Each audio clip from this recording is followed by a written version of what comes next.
जल की आंखों में नींद दिख रही साहब। नमस्कार। सनराइज न्यूज़ की चुनावी यात्रा अमेठी पहुंच चुकी है। हमारे दिन की शुरुआत लखनऊ से हुई थी। लखनऊ से हमने कवर करते हुए अमेठी तक का रास्ता तय किया है।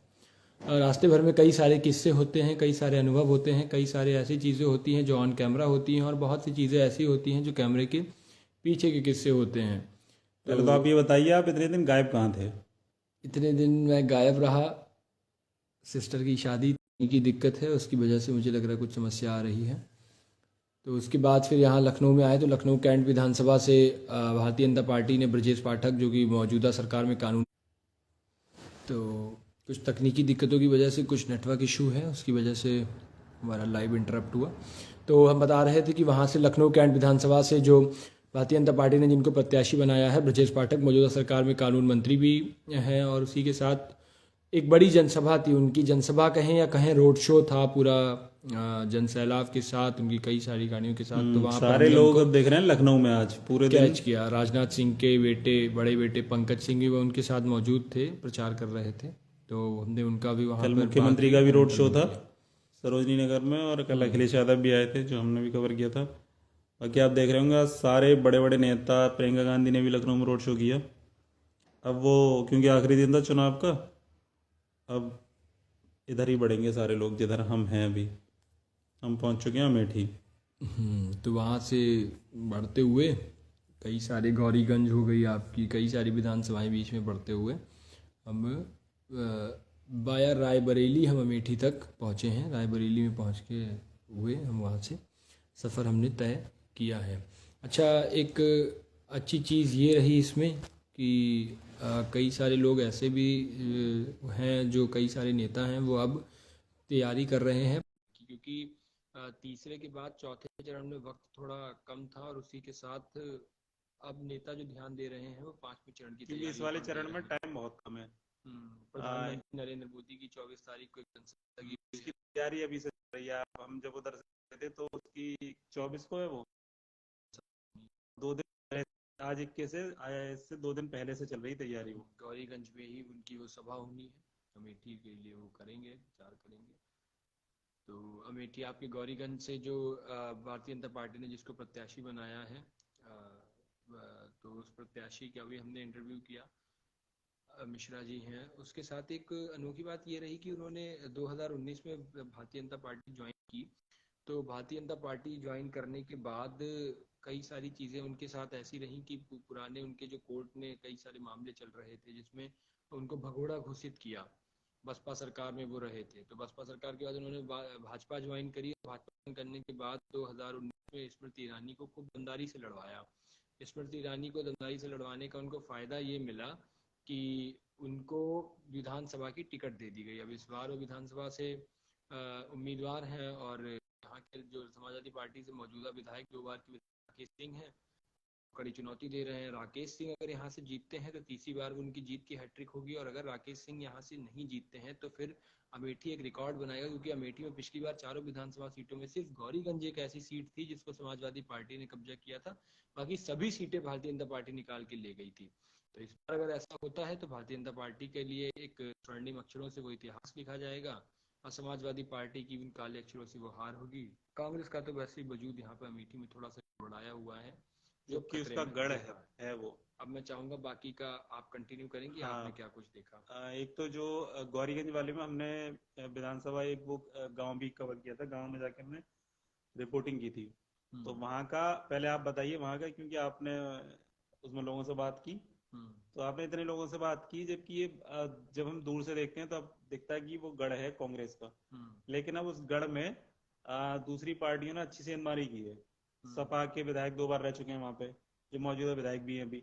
और बीजेपी का भी अच्छा बोलबाला है वहाँ पे। अब लोग बात कर रहे हैं। राशन का असर मुझे लग रहा है दिख रहा है यहाँ पे भी, राशन गढ़ का की असर तो है। बात आप ऐसे कह लो, क्योंकि लोगों से जो हमने बात करी कि गढ़ में भाई क्या दिक्कत है, नेहरू गांधी से जुड़ा हुआ ये पूरा आया। अमेठी जिस वक्त सिर्फ एक तहसील हुआ करता था, तब से अमेठी का किस्सा बताया जाता है कि व्यक्तिगत रूप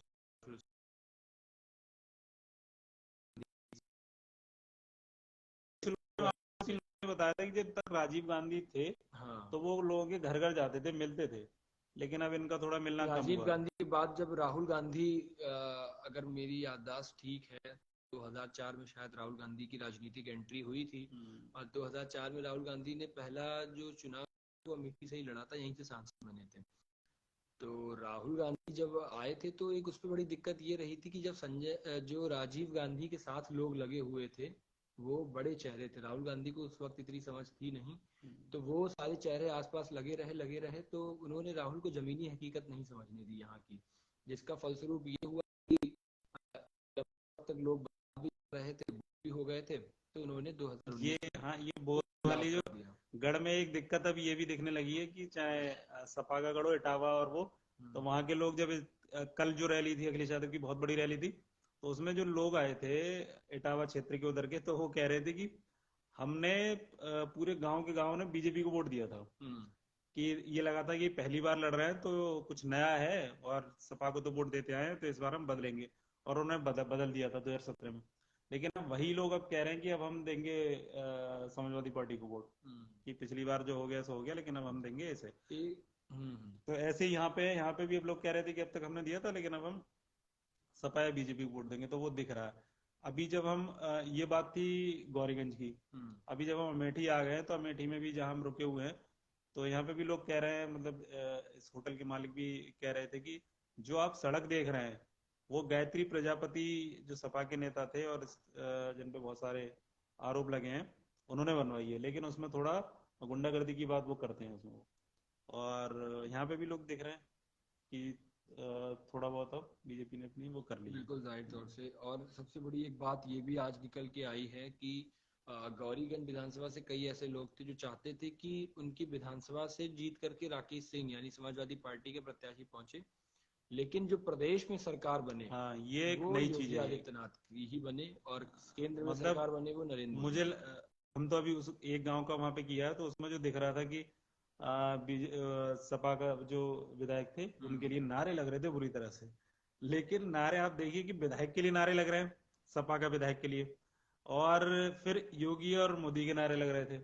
मतलब वो कह रहे हैं कि हमें विधायक, हमें यही चाहिए हमें, सपा के, लेकिन सरकार उसमें वो बन जाए। ये हमें बहुत वक्त के बाद देखने को मिला है कि कोई व्यक्तिगत रूप से किसी को पसंद किया जा रहा है। उन्हें साइकिल चुनाव चिन्ह से कोई मतलब नहीं है, उन्हें मतलब है राकेश प्रताप सिंह से। वो राकेश प्रताप सिंह को वोट देंगे। तो ये वहाँ की गौरीगंज का हाल है। बाकी अमेठी सदर की जो बात होगी वो तो हमें कल ही पता कल चलेगा, बताते क्योंकि हैं आपको। यहाँ तक आते आते तो काफी रात हो चुकी थी और अब हमारे ठहरने का वक्त हो गया था। तो अमेठी के हालात आपको कल पता लगेंगे।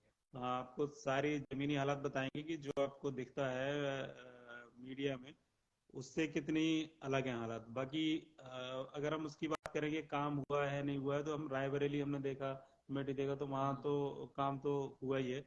आपको इंदिरा गांधी के नाम पे, राजीव गांधी के नाम पे बड़े बड़े संस्थान और वो बने हुए हैं, तो वो काम तो हुआ। पर लोग वही बदलाव जो चाह रहे थे तो उन्होंने किया 2017 में। अब देखना होगा कि अब क्या, अब भी वही जो 4 सीटें बीजेपी ने जीती थी, अभी वही हालत रहते हैं या ये बदलती हैं। जाहिर तौर से इस पर हाँ, हमारे कि प्रमुख कांग्रेस की जो तरफ जाते हैं या सपा समाजवादी पार्टी की तरफ जाते हैं। मुद्दे होंगे, जिन मुद्दों पर बात होगी, वो जाहिर तौर से यही कुछ मुद्दे होने वाले हैं और इन्हीं पर हमारी पूरी बात होगी।